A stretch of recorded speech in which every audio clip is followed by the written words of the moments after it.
Assalamualaikum warahmatullahi wabarakatuh.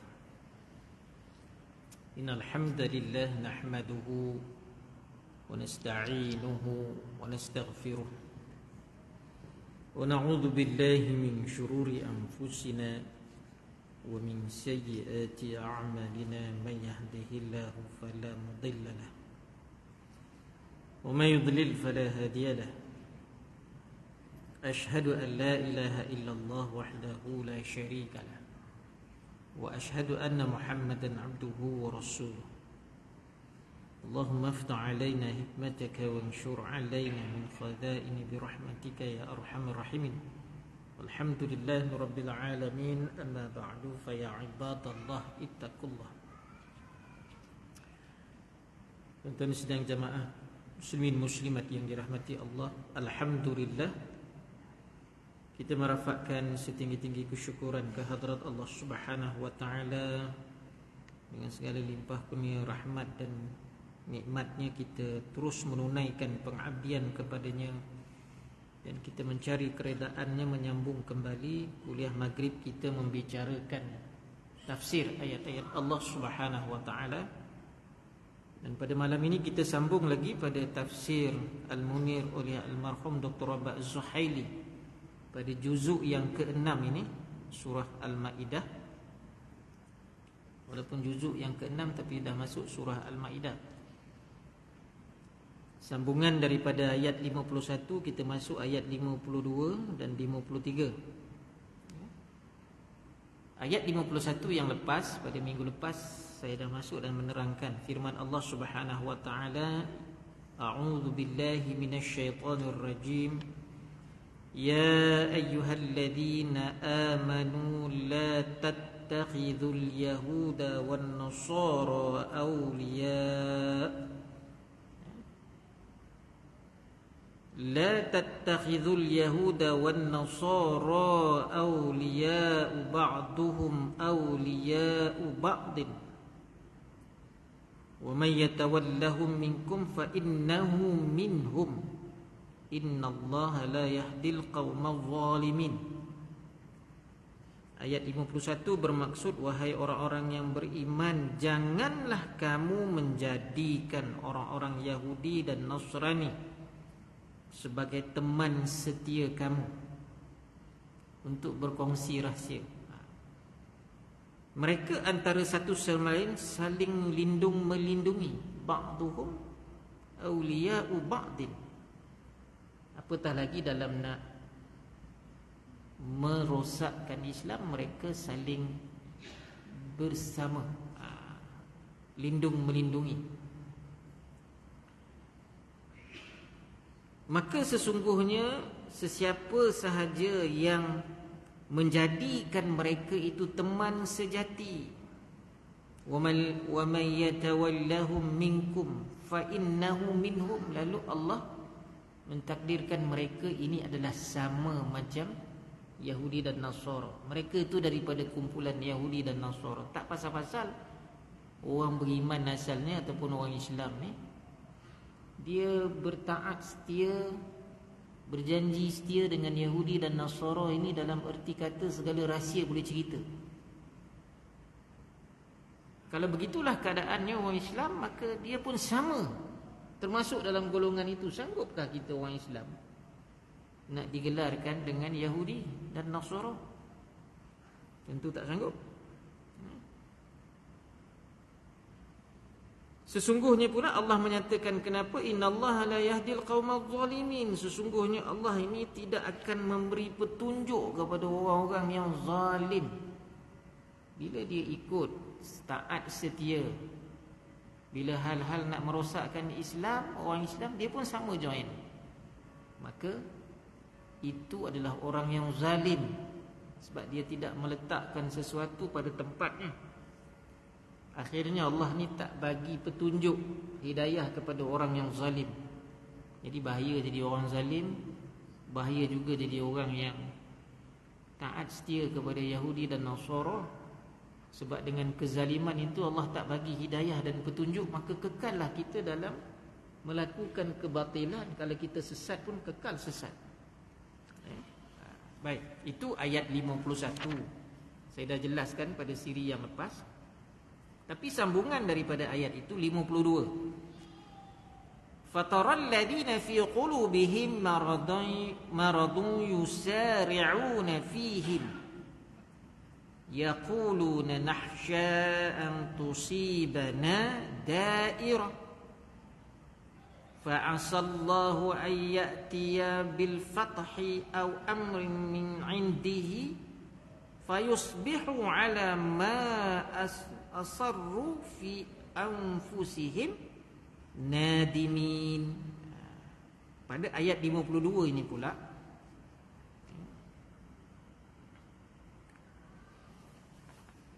orang-orang, maka bila tadi orang yang melakukan kezaliman itu, maka kamu akan melihat orang-orang yang hatinya berpenyakit marad akan segera mendekati mereka ni. Siapa? Yahudi dan Nasara. Maka ayat 52 ni Allah menyatakan siapa yang ikut Yahudi dan Nasara ini? Orang Islam yang hatinya itu ada penyakit. Penyakitnya apa? Penyakit nifak. Bersifat apa nifak ini? Berpura-pura terhadap Islam. Munafik. Jadi munafik ini sebenarnya berpenyakit lah. Hati manusia yang ada penyakit, ya? Dia cakap lain, dia buat lain.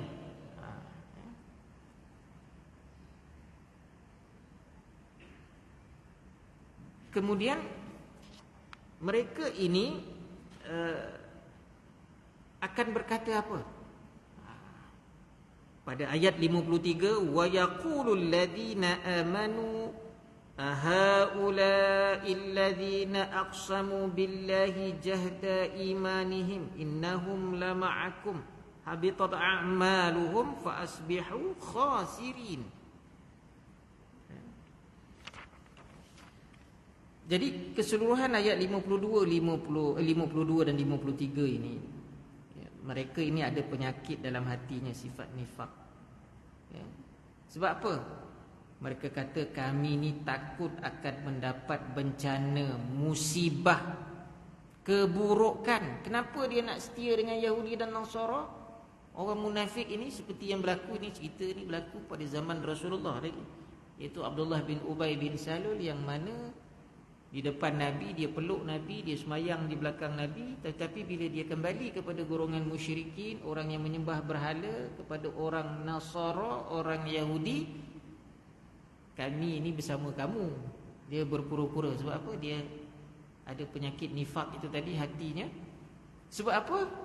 Sebab mereka ini takut kena bencana, ya?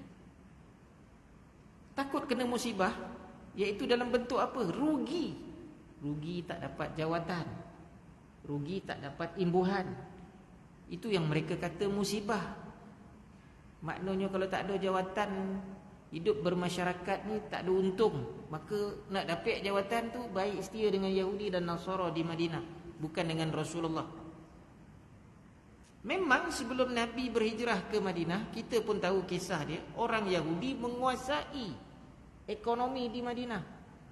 Orang Yahudi berniaga di pasar Madinah, dia kuasai, dia tetapkan harga, dia monopoli segala jual beli. Dia yang kontrol masa itu. Jadi adalah keuntungan yang berlipat kali ganda. Sifat mereka pula itu, bila buat monopoli, menindas orang lain. Kalau hutang pun mereka dah perkenalkan, bila bayar hutang mesti bayar tu lebih. Macam interest lah. Bukan macam lagi, interest lah. Mereka dah lama dah buat. Sebab kebolehan mereka ini ialah memanipulasi, ya, dan juga menzalimi orang lain. Jadi orang munafik ni diikut. Kemudian dari segi pengertian juga, mudah-mudahan mereka ini dapat, maknanya bila berbaik dengan orang Yahudi dan Nasara ini, mereka akan menang. Tetapi Allah menyatakan apa? Allah menyatakan akan mendatangkan kemenangan kepada Rasulnya ataupun sesuatu keputusan dari sisinya. Akhirnya bila Allah berikan kemenangan kepada orang beriman, maka orang Yahudi ini, orang yang munafik ini, bila dia berbaik dengan Yahudi dan Nasara ini, akhirnya mereka berasa apa? Menyesal terhadap apa yang mereka rahsiakan daripada orang mukmin dalam diri mereka. Merahsiakan konon kemunafikan mereka itu, keimanan mereka itu mereka rahsiakan dalam bentuk apa? Berpura-pura. Sedangkan mereka bersifat munafik, akhirnya mereka rasa apa? Ya, mereka pula rasa menyesal. Dan orang-orang yang beriman akan berkata kepada mereka, inikah orang yang bersumpah bersungguh-sungguh, wallahi, menyebut nama Allah. Orang mukmin pula kata, inikah dia orang yang dikatakan beriman bersumpah dengan nama Allah, bahawa mereka ini benar-benar berserta kamu. Allah tempelak balik dalam bentuk perli. Mereka inikah orang yang beriman ni? Yang kata beriman, yang kata buat baik, yang kata bertakwa, yang beramal soleh ni, mereka ni kah yang dikatakan benar-benar bersama orang mukmin? Segala amal mereka menjadi sia-sia, kata Allah, sehingga mereka menjadi orang-orang al-khasirin, ni sangat rugi. Jadi daripada pengertian ayat 52 dan 53, sambungan daripada ayat 51 yang lepas, jangan kita ini berwala, bertaat setia dengan orang-orang kafir seperti Yahudi dan Nasrani ini, sebab dia berlaku pada zaman Nabi SAW. Rupanya sejarah itu berulang hampir kepada sejarah ketamadunan Islam yang terbina panjang itu. Sehinggalah zaman penjajahan, saya selalu sebut, dah jemu dah dengar katakan, zaman penjajahan orang-orang barat, Sepanyol, Perancis, Inggeris, Belanda, Portugis. Dia menjajah seluruh pelosok negara umat Islam di Asia Nusantara kita ni, tidak terkecuali. Satu-satu kerajaan Islam itu jatuh, sehingga sekarang ni tinggal sikit kerajaan Islam yang kekal. Kerajaan Islam mana yang kekal ni, Islam masih maknanya memerintah, walaupun pemerintah itu jauh daripada hukum hakam syariat yang sebenar. Negara kita Malaysia, Indonesia, umat Islam dia 200 juta. Ya, Filipina langsung tak ada dah kerajaan Islam. Sulu langsung tak ada. Dulu dia yang besar. Dia tolong lagi masa Melaka kalah dengan Portugis. Kerajaan Sulu Islam itu dia hantar tentera perang dengan Portugis nak rampas balik Melaka, sebab dia kata orang Melaka tu saudara. Tapi kalah juga. Sumatera masih ada kerajaan. Aceh ada dah Aceh, tapi dia dah jadi wilayah Indonesia. Champa di sebelah utara, di Vietnam, Laos, Cambodia, dulu kerajaan Islam Champa. Tentera dia sampai ke Melaka, perang dengan Portugis nak tolong supaya bebaskan Melaka ini. Sebab kerajaan Islam Champa kata kerajaan Islam Melaka tu saudara, punya kuat hubungan ukhuwah dululah. Tapi bila berlaku pengkhianatan di dalam ni, masing-masing ni ada orang yang khianat, bersubahat dengan penjajah, dibuka rahsia. Akhirnya tentera Islam banyak kalah, dan Portugis akhirnya kekal menjajah Melaka, sehinggalah Belanda ambil pula 1641, 1511, 1641 Belanda pula ambil.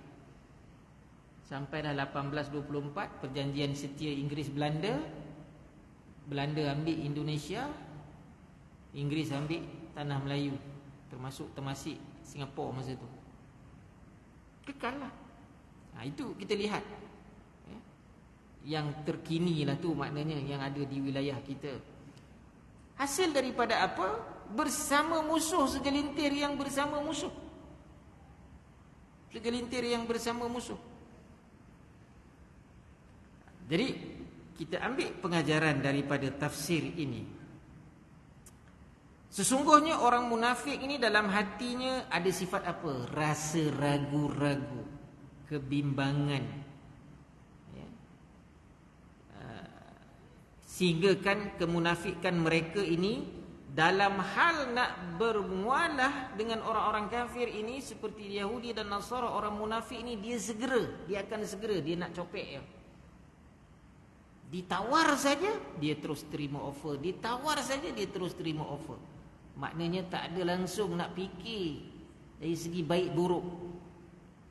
Yalah, satu-satu perkara kita ni tentulah, bila satu-satu perkara datang kepada kita, tentu kita fikir mendalam dulu, baik buruk, untung rugi. Hatta dalam perniagaan pun kita tentu terima dalam bentuk study dulu, bincang dulu. Kau nak offer aku apa ni, katakan. Okey, dia study, tengok, lepas tu kaji lagi, bincang lagi dengan pakar-pakar, akhirnya dapat satu rumusan. Okey, tawaran dia baik, betul, barulah terima. Dan seterus proses persediaan perancangannya teliti, jangka pendeknya macam mana, jangka panjangnya macam mana.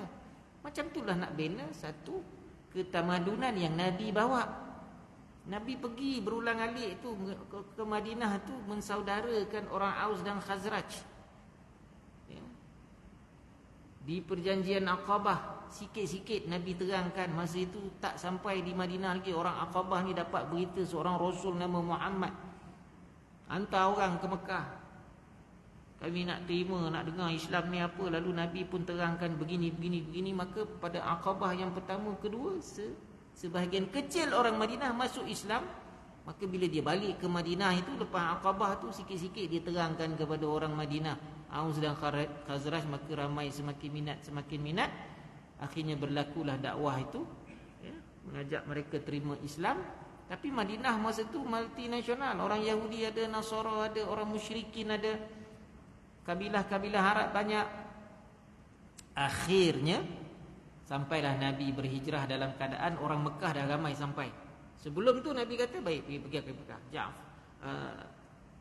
Sepupu sepapak Nabi, Sayyidina Osman dah pergi apa semua. Last kali Nabi dengan Abu Bakar. Umar pergi sendiri-sendiri, dia seorang-seorang saja. Umar pergi siang buta, dia tak pergi waktu malam. Yang lain-lain pergi waktu malam. Orang musyrikin Mekah tengah tidur tu, dia orang pergi sebab tak nak diganggu, takut nanti ditangkap. Umar siap buat pengumuman, siaran secara langsung. Dia pergi depan Kaabah tu, dia kata, penduduk Mekah, aku nak buat pengumuman. Sekarang ini aku nak pergi ke Madinah, nak berhijrah. Siapa yang nak tahan aku, tunggu dekat balik bukit ni. Kalau nak tengok anak dia jadi yatim piatu, tunggu aku. Kalau yang tunggu tu bapa kepada anak-anak, mari berlawan dengan aku. Ataupun nak tengok isteri dia jadi balu, sila tunggu aku. Siang-siang buta tu, tak ada satu umat musyrikin pun yang berani nak tahan Umar Al-Khattab. Jadi dia berhijrah seorang-seorang waktu siang. Jadi semakin ramai sahabat pergi, maka Islam disampaikan dan mulai dakwah ketika itu. Orang Madinah sikit demi sikit terima. Ramai, lalu Allah perintahkan kepada Nabi, ini masuk kau bergerak. Maka Nabi bergerak dengan Abu Bakar. Ya. Jadi masyarakat Madinah masih lagi bersifat pelbagai kabilah. Ada orang Yahudi dan Nasara lagi, ramai. Ya. Jadi begitulah. Sebab itu terkenalnya di Madinah itu satu kumpulan orang munafik ini sifatnya memang berasa takut, bimbang, ragu. Maka cepat-cepat nak bertaat setia dengan Yahudi dan Nasara, dengan orang musyrikin sekali, orang-orang kafir ini, menjalin ikatan apa? Kasih sayang zahir dan batin. Main-main tu. Orang munafik ini zahir dan batin. Dia boleh berjanji dengan musuh zahir dan batin. Dia buka segala-galanya, gini. Sebab itulah apabila perkembangan Islam ini semakin meluas sampailah zaman moden, kita pun dengar kisah kan, seorang Perdana Menteri Britain, Gladstone kalau tak silap saya, zaman tahun 30-an 40-an lah, sebelum Winston Churchill jadi Perdana Menteri Britain. Dalam Parlimen Britain masa itu, dia pegang kitab Quran tu, macam mana nak kalahkan orang Islam. Dia kata kalau nak kalahkan orang Islam, dia tak boleh dengan mata pedang, perang. Mereka ni bangun dengan semangat jihad fi sabilillah. Berani nak mati sebab apa? Menyerahkan nyawa tu kepada Allah. Janji Islam naik. Dia sanggup serah nyawa. Mati-matilah. Dia hanya fikir untuk menolong Islam ini dia sanggup mati. Jadi semangat orang sanggup mati ni memang tinggi lah.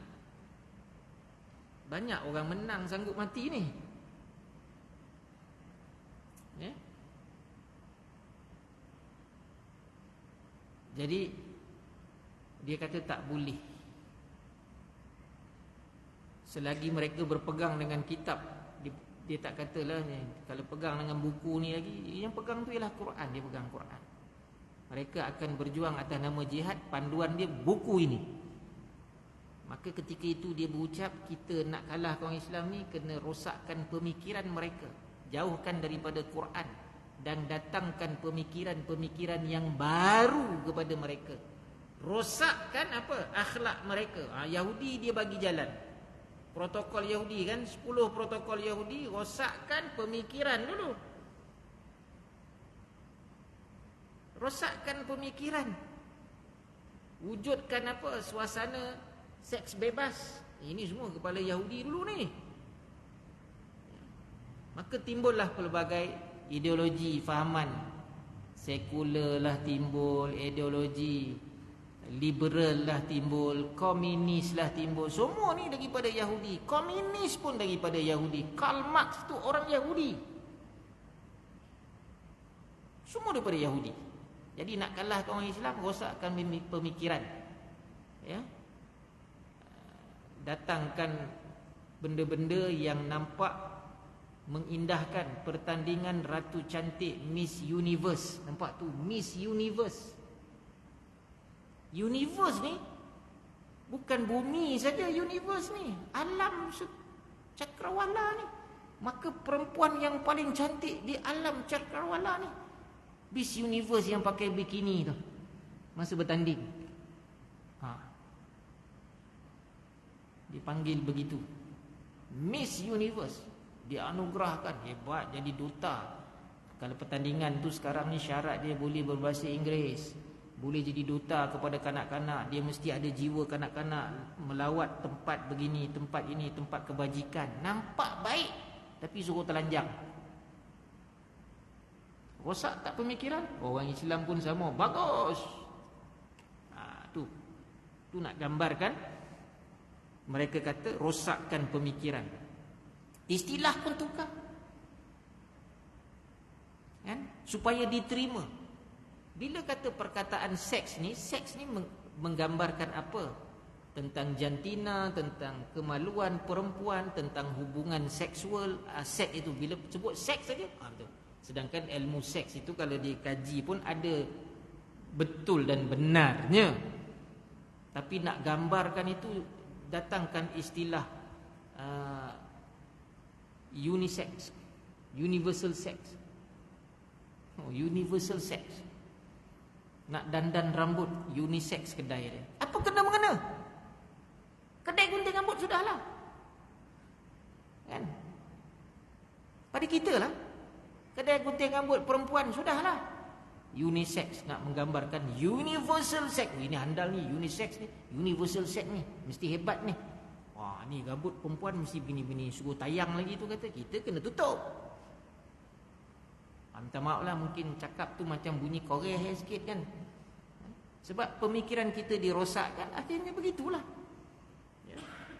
Jadi orang munafik ni, yang itu dia nak bersama, nak sokong apa semua. Ya. Sebab itulah akhirnya mereka ini bermualah, berbaik dan taat setia dengan Yahudi dan Nasara dalam bentuk apa pula terhadap Islam, memusuhi Islam. Menjalin baik itu sampaikan bersahabat, berkasih sayang, zahir dan batin. Ini Dr. Abbas Zuhaili kata zahir dan batin. Sehingga apa rahsia? Berapa ramai? Ya? Berapa banyak empire Islam ni dia jatuh dengan pengkhianatan dari dalam. Kita pun masih, kalau kita baca tentang sejarah Islam selepas zaman, ialah 2 khalifah yang kemudian 3 lah, Umar pun dibunuh, Abu Bakar tidak dibunuh, tapi Umar mati dibunuh. Dirodok dengan pisau Arab yang bengkok tu. Semasa semayang subuh, pembunuhnya orang Parsi belakang semayang dia. Semayang belakang dia. Umar jadi imam. Dia tetap juga nak semayang sehingga dia tak berdaya. Ada riwayat mengatakan dia tumbang itu selepas bagi salam. Ada riwayat mengatakan ada orang ganti, dia jadi imam. Tak apalah yang itu, tapi dia tetap mengutamakan nak solat tu sampai tak berdaya baru dia tumbang. Yang bunuhnya Parsi.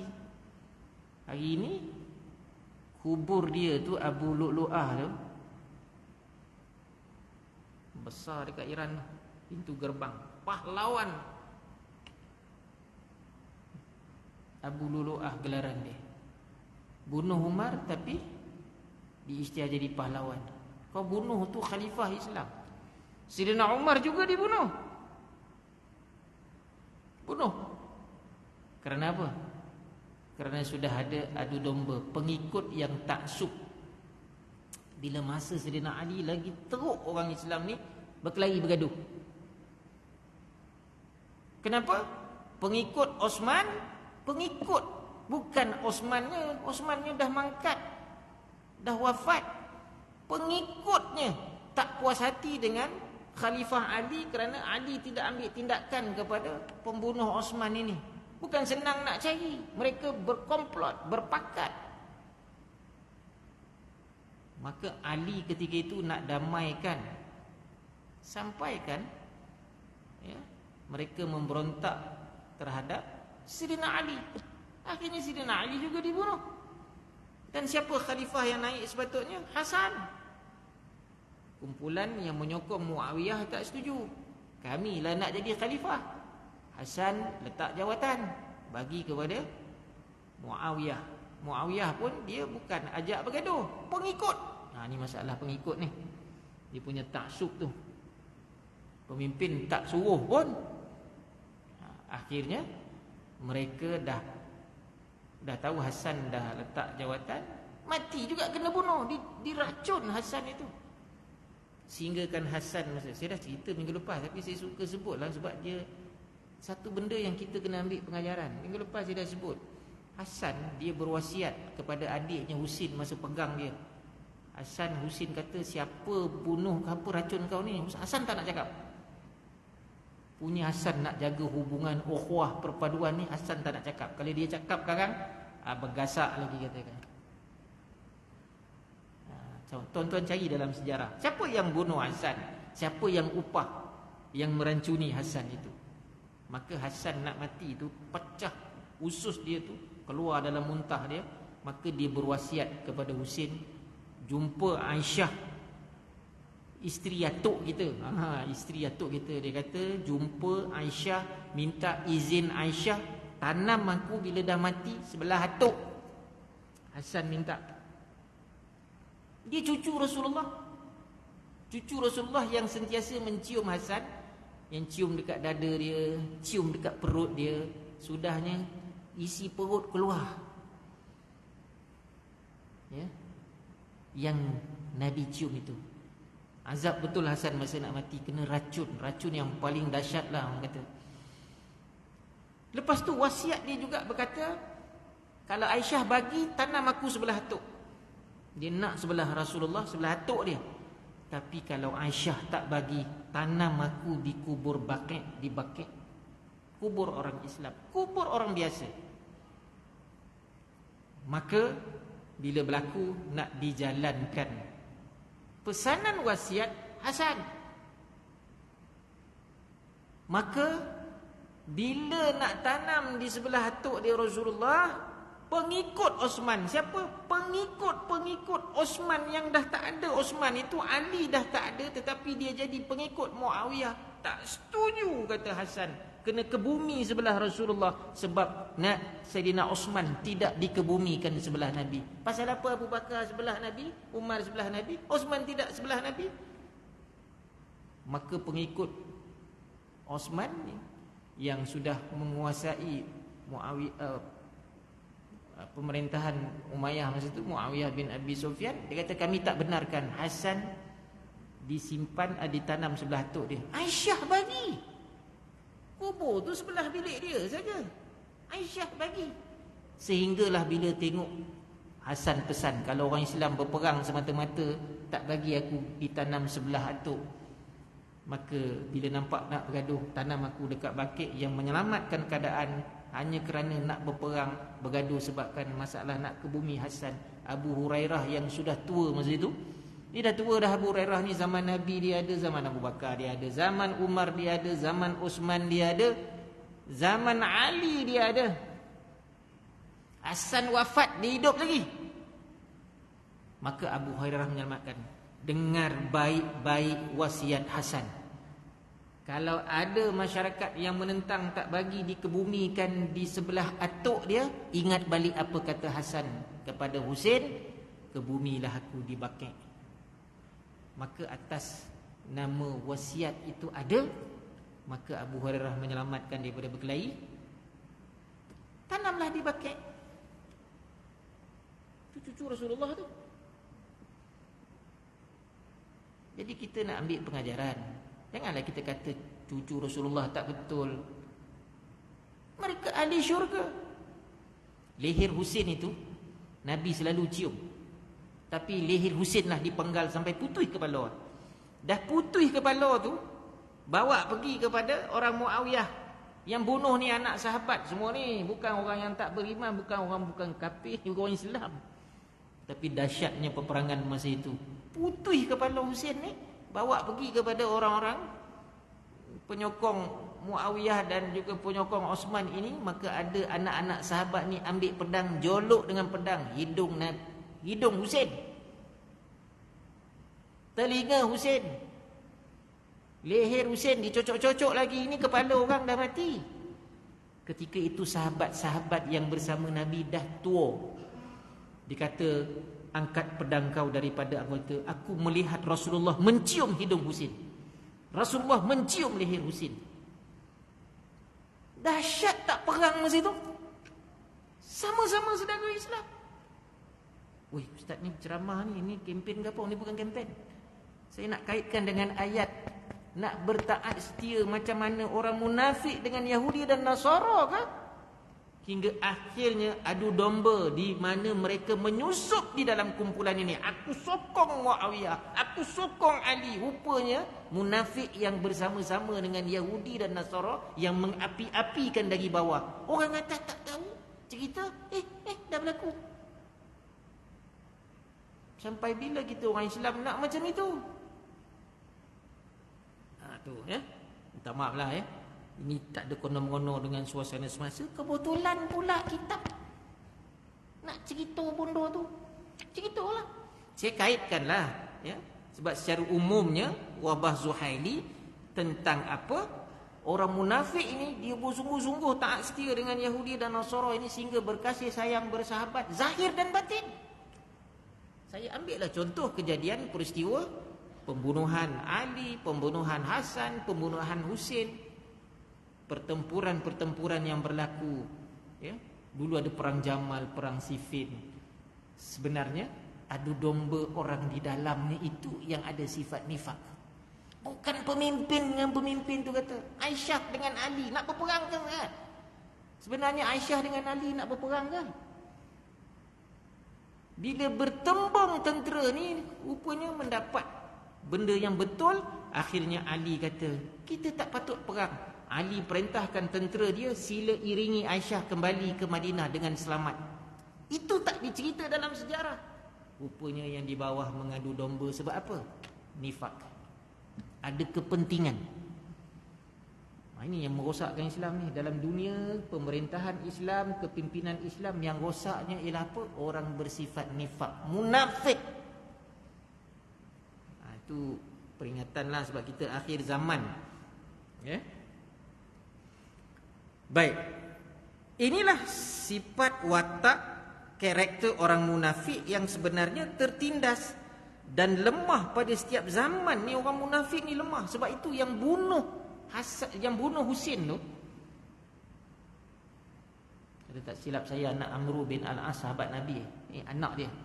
Akhirnya dia dibunuh pula bila zaman dah berlalu. Dia pula mengalami nasib macam mana dia buat dekat Husin, penggal kepala putus, lepas tu diarak bawa kepala cocok-cocok lagi. Orang yang semua buat perkara ini, mereka pun mati pun dahsyat juga, hingga kepala pun dipenggal. Takdir Allah. Ya. Cerita ni ada dalam kitab Bidayah wan Nihayah oleh Imam Ibn Kathir. Tapi cerita sejarah ni dia panjang, nak baca panjang. Dia penceritaan kan? Lepas tu orientalis pula dibelit-belitkannya cerita. Tengok orang Islam dulu bergaduh berperang, orang Islam dulu bergaduh berperang. Serupalah juga sejarah kita. Sejarah tanah Melayu pun banyak putar belit. Ada manuskrip di Portugal tu, ada manuskrip yang sebenarnya apa, yang sebenarnya kubu kota Melaka tu apa senjata yang ada. Dia khabar dulu orang Melaka tu berperang dengan pakai keris kontut. Keris kontut, kita kata zaman kepahlawanan. Masa itu senapang sudah ada. Kerajaan Melayu Melaka masa tu beli daripada kerajaan Empire Osmaniyah Turki bekalkan meriam, pasang sekeliling kota tu. Maknanya kerajaan Islam Osmaniyah, kerajaan yang besar, kerajaan Islam Melaka di bawah kerajaan Osmaniyah. Ketika itulah Sultan-Sultan Melaka tu dia kenal siapa dia Khalifah Osmaniyah masa tu. Jangan kata orang Melaka tu tak sampai ke sana. Sampai. Jangan kata orang Turki yang kerajaan Osmaniyah tu tak sampai kapal dia di Melaka. Kalau tidak, tak jadi lingua franca. Bahasa Melayu tak jadi lingua franca. Nak berniaga di Melaka, semua bangsa tu kena cakap Melayu. Tapi hari ni tak ada lah, cakap orang putih. Hebat tak hebatnya dulu. Sebab tu dia nak jatuhkan Melaka tu. Rupanya jatuh. Jatuh tak payah pakai hebat-hebat sangat. Ya, rasuah saja orang dalam, buka pintu kota istana, serbu masuk. Yang berperang berpuluh-puluh hari tu tak boleh masuk Portugis, hanya semata-mata tawaran, kau jadi raja lepas ni. Kau jadi raja, Raja Mandalaya. Okeylah. Saya dah ulang banyak kali, saya sebut je benda tu. Tuan-tuan pun dah apa, ustaz ni ulang sampai 3-4 kali. Setiap kali kuliah diulang benda tu. Jadi fakta membuktikan bagaimana golongan orang-orang kafir ini lepas tangan begitu saja bila orang munafik ini, kan, dia dah berjanji taat setia, dia dah buat itu ini dan beri pertolongan dan apa sahaja. Lepas tu dia berlepas tangan, tak ada tawaran-tawaran kau nak jadi ketua, tak ada. Akhirnya dibunuh juga. Abdullah bin Ubay bin Salul mati kena bunuh juga. Sebab itulah sekarang ni kita lihat konsep dia sama saja. Siapa yang kuasai dunia dari segi ekonomi? Amerika. Niaga dolar Amerika, betul? Ada pakai ringgit Malaysia? Tak ada. Dolar Amerika. Eropah dia ada gagah sikit, dia pakai euro. Tak ada pakai ringgit Malaysia. Kita beli dengan mata wang dolar. Kalau mata wang dolar tu mahal, kita beli mahal lah. Bila sampai barang kat kita jual beli kita mahal lah barang. Nak buat macam mana? Dia kuasai satu-satu negara itu, A sampai Z dia kuasai. Sebab tu ada negara yang berkiblat betul pada Amerika. Siapa di belakang dia? Zionis Yahudi. Ya, jadi kita bukanlah nak suruh kita pula berperang dengan mereka. Larat ke nak perang? Dia kuasa besar, kita seciput je. Tapi kita berbaik dengan semua. Dengan Amerika kita baik, dengan Rusia kita baik, dengan negara China kita berdagang, apa semua kita dagang. Itu hal politik antarabangsa. Itu kita serah kepada ketua kerajaan kita macam mana nak urus. Ya. Asalkan kita ambil pengajaran daripada peristiwa orang-orang munafik yang menjadi pengkhianat taat setia kepada Yahudi dan Nasara. Asalkan kita jangan sampai ke situlah. Ya. Sebab itulah Allah Subhanahu wa taala memerintahkan, ya, menyatakan bahawa, ya, ayat Allah menyatakan kemenangan kepada Rasulullah. Kemenangan dia sampai ke tahap mana? Futahal Mekah. Bila pintu Mekah tu dibuka semula, Nabi dah berhijrah, dah tegakkan satu tamadun di Madinah tu, hari ni kita dikenali di apa dengan nama Malaysia Madani. Itu Madani itu daripada Madinah tu lah, ya? Yang Nabi bawa tu, yang itu bawa tu sepatutnya, ya? Jadi bila dah hebat, dah kuat, akhirnya Nabi perintahkan kita masuk ke Mekah. Bergerak 10,000 masuk ke Mekah daripada 4 penjuru, utara, barat, timur, selatan, semua masuk. Sehingga kan apabila pengintip daripada musyrikin Mekah ni pengintip kepada Abu Sufyan masa itu, dia hantar pengintip pergi tengok sekumpulan orang Islam. Ialah 10,000 tu ramai lah. Cepat-cepat balik bagi tahu Abu Sufyan, Nabi dengan tentera dia memang ramai. Ketika itu berapa orang je bilangan orang kafir musyrikin di Mekah? Dianggarkan lebih kurang 2,000. Abu Sufyan hantar utusan kepada Nabi sebelum sampai, jangan bunuh kami. Boleh berunding Nabi tak bunuh, dengan syarat mereka jangan berada di luar, di rumah Abu Sufyan ataupun dalam rumah masing-masing. Tak berani keluar. Siapa keluar, kono lah. Akhirnya 2,000 tu semua masuk Islam. Abu Sufyan masuk Islam, Hindun masuk Islam. Kalau nak kira, Nabi boleh tangkap Hindun, boleh sembelih Hindun. Sebab apa? Hindun dia belah dada Hamzah, bapa saudara dia. Nabi ketika melihat jenazah bapa saudara dia Hamzah bin Abdul Muttalib itu, Nabi kata, aku tak ampunkan ni. Yang bunuh tu Wahsy, pelembing yang sharpshooter, atas perintah Hindun. Lepas tu dia robeknya dada kawan tu, dia cabut, dia tariknya hati kawan tu, nak dimamahnya, ya. Akhirnya Nabi kata dia takkan lepaskan. Wahsy yang bunuh tu pun takut, lari dia. Tapi akhirnya bila dia mendapat hidayah Allah Subhanahu Wa Taala, Wahsy masuk Islam, Hindun masuk Islam, Abu Sufyan masuk Islam. Nabi tak bangkitkan kata, aku benci kau ni dulu bunuh bapa saudara aku. Lalu Nabi maafkan, dan mereka jadi orang beriman. Ikrimah pun sama juga. Ikrimah Abu Jahal, Nabi masuk aja situ, dia cabut lagi. Di antara yang kuat juga masa tu, nak bunuh Nabi lah, itulah, inilah, apa semua. Tapi bila isteri dia datang, dia kata, ya Rasulullah, wahai Muhammad, janganlah bunuh suami aku. Aku jadi balu, anak aku jadi anak yatim. Aku nak makan apa? Pai sepupu Ikrimah ni kejar dia. Balik, Rasulullah maafkan kau.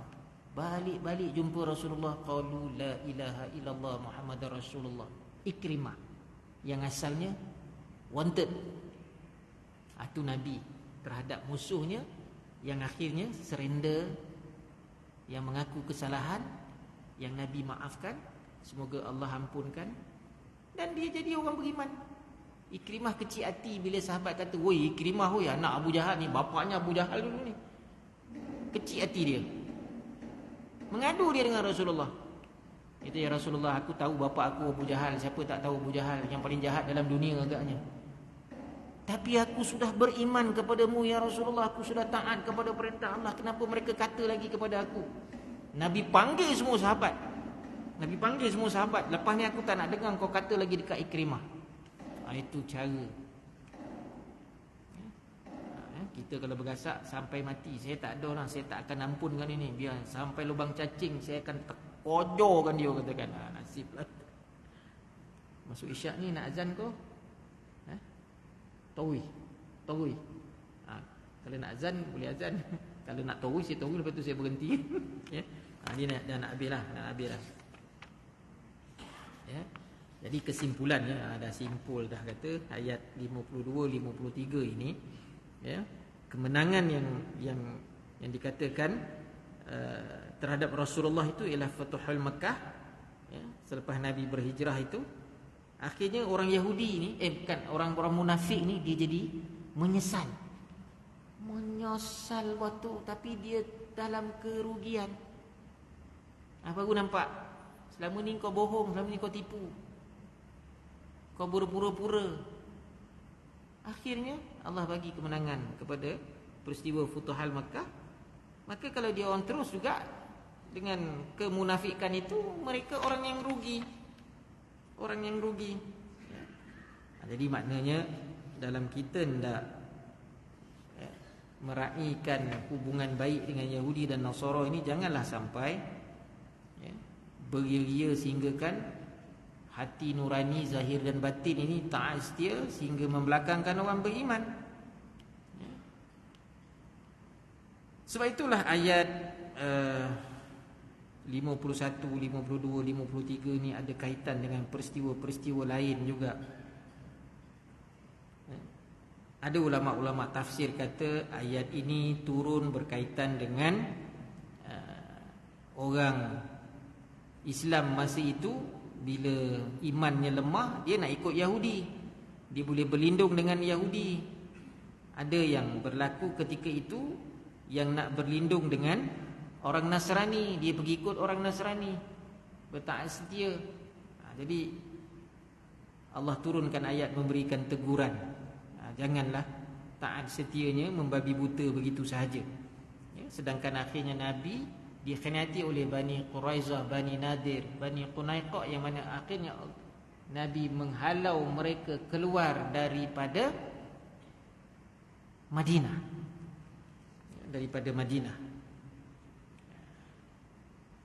Jadi ayat ini menunjukkan status mereka.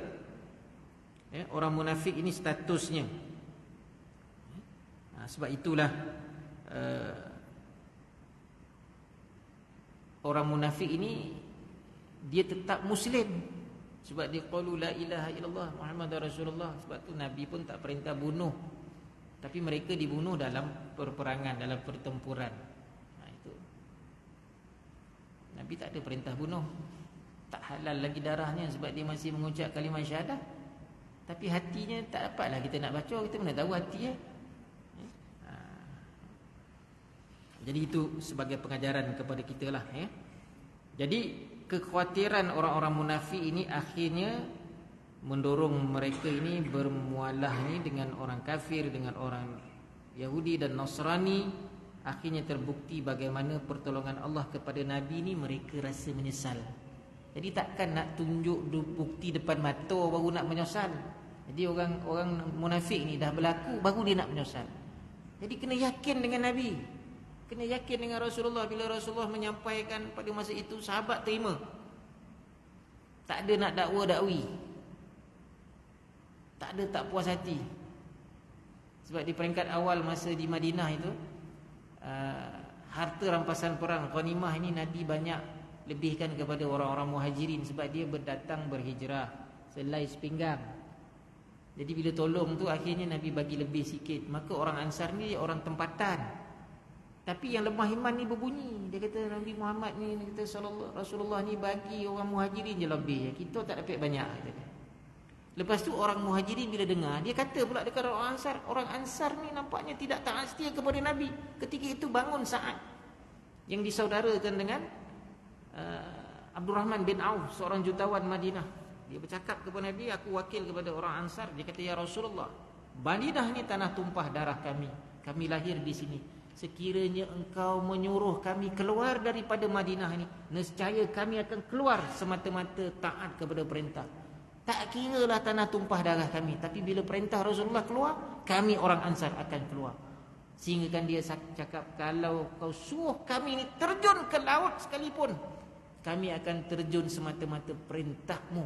Nak menunjukkan taat setianya Ansar kepada Nabi. Jadi itulah kekuatan orang Islam. Ansar pelbagai kaum dalam tu, kabilah Arab.